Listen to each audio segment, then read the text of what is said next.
Sophie, உன் தலையை பார்த்து ரொம்ப நாள் ஆச்சு சோஃபி. அம்மா சும்மா பார்க்குறேன்னு இன்னும் ரொம்ப நேரம் பிடிச்சி உட்கார வச்சிடாத, சீக்கிரமாக அனுப்பு. இருடி இருடி, கொட்டை பேனடி.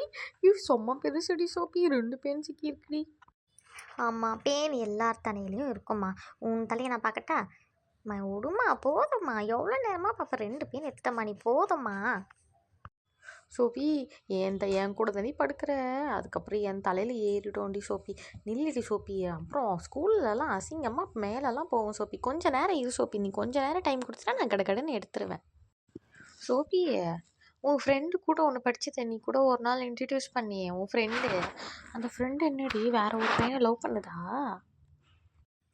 ஆமாம்மா, அந்த பொண்ணு வேற ஒரு பையனை லவ் பண்ணுதுமா. உனக்கு எப்படிம்மா தெரியும்? பக்கத்து வீட்டுக்காரங்க பேசிகிட்டு இருந்தாங்கடி, கேட்டேன்.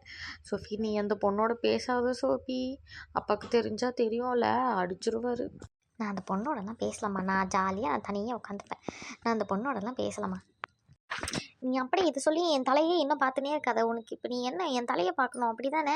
ஆமாம், நாளைக்கு பாரும்மா, நான் போகிறேம்மா, விளையாட போகிறேம்மா, வெளியே வெயிட் பண்ணுறாங்கம்மா. போடி போ. உன் தலையில் நிறைய பேன் வந்து உன் தலையை கடிக்கும் போது அம்மா பேன் பாருமான்னு சொல்லுவல, அப்போ இருக்குது உனக்கு. போ, எந்திரிச்சு போ. பத்தியா தள்ளி விடுற பற்றியா என்ன? உனக்கு தள்ளி கொடுத்தால என்ன தள்ளி விடுவேன் நீ. நல்லா நீ இப்படியே சிரிச்சுட்டே கஞ்சிரு, என்ன வெளியே போய்ட்டு விளையாடிட்டு வரேன். 7 மணிக்கு வரல நினச்சிக்கேன், அப்புறம் இருக்குது உங்களுக்கு. 7 மணிக்கெல்லாம் டானு வீட்டுக்கு வந்துடு.